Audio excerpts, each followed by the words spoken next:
देखिए करीब करीब 312 अंकों की गिरावट 1.5% टूट कर 25,164 के लेवल पर क्लोज होने की तैयारी कर रहा है। बैंक निफ्टी में भी 437 अंकों की गिरावट, 0.25% की गिरावट। बैंक निफ्टी थोड़ा कम गिरा है निफ्टी के कंपैरिजन में, लेकिन निफ्टी क्लियरली आज इसने कंसर्निंग फैक्टर जताई है। क्या से क्या हो गया सर? अब क्या क्लोजिंग स्ट्रैटेजी होगी? देखिए, क्लोज ख़राब है और वीकली कैंडल काफ़ी ख़राब बनी है इस बार, इसमें मतलब कोई डाउट नहीं है। और कल हम बात भी कर रहे थे कि एक दिन और दीजिए, और वो अब मार्केट ने क्लियर आपको वर्डिक्ट दे दिया है। अब तेज़ी के लिए, अब जब तक आप 25,350 के ऊपर नहीं निकलेंगे, अब आप तेज़ी करना थोड़ा सा रिस्की रहेगा, क्योंकि हर रैली अब सस्पेक्ट रहेगी। जब तक आप 25,350 के ऊपर जाकर टिकेंगे नहीं, तब तक हर रैली में गिरावट का एक रिस्क रहेगा। और एक अप्रोच यही रहेगी कि अगर ऐसा दिखे आपको, तो अब इवन शॉर्ट साइड पर भी लोग ट्रेड लेंगे। आज देखिए, सिर्फ दो सेक्टर को छोड़ दीजिए आप, एक एफएमसीजी को और एक फार्मा को।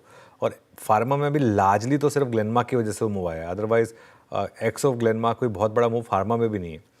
और एफएमसीजी में भी लार्जली वो लीवर का जो इतना बड़ा मूव आया उसकी वजह से।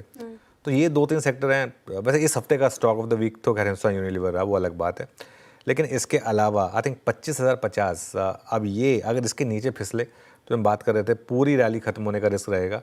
एंड इन दैट केस आप 24,700 24,800 तक भी जा सकते हैं। देखिए इसके और थोड़ा सा बेरिश होने का कारण ये भी है कि अर्निंग्स की वजह से गिरावट आई है। ये क्या होता है ना, पहले जो गिरावट आती थी, कभी ट्रेड डील की वजह से आती ना ये गिरावट, मैं बिल्कुल कहता कोई डरने की ज़रूरत नहीं। या फिर अगर ये गिरावट आई होती वो जो जियोपॉलिटिकल कॉन्फ्लिक्ट की वजह से आई थी, मैं तब भी नहीं घबराया था। इस बार लेकिन जो गिरावट आई है और जो पोल फ्लैग का जो ब्रेकडाउन आया है, वो अर्निंग्स की वजह से आया। अब या तो श्रेया हम 25,350 के ऊपर निकल जाएं और उसके ऊपर ट्रेड करना शुरू कर दें, या अगली दो तीन अच्छी अर्निंग्स आ जाए, HDFC बैंक से आ जाए, ICICI बैंक से आ जाए, कहीं से भी आ जाए, लीवर से आ जाए, अर्निंग्स आनी चाहिए, क्योंकि इस मार्केट में दिक्कत अर्निंग्स की है। चलिए यतिन के पास चलते हैं और आज के डीलिंग रूम चेक।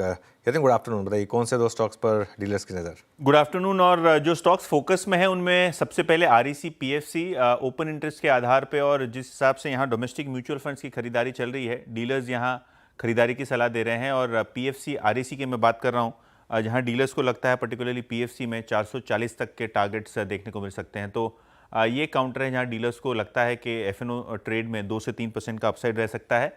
हालांकि एक काउंटर जो आज वीक पड़ा है वो है GMR एयरपोर्ट्स, और यहाँ एक प्रोमिनेंट FI अपने शेयर्स बेच रही है डीलिंग रूम्स के हिसाब से, और यहाँ शायद थोड़ा बहुत प्रेशर मंडे को भी बनता हुआ नजर पड़े, इसीलिए यहाँ वो 2 से 3% की डाउनसाइड के लिए, यानी ब्रॉडली अगर आप देखें तो 2 से 3 रुपए का डाउनसाइड यहाँ देखने को मिल सकता है FNO सेगमेंट में।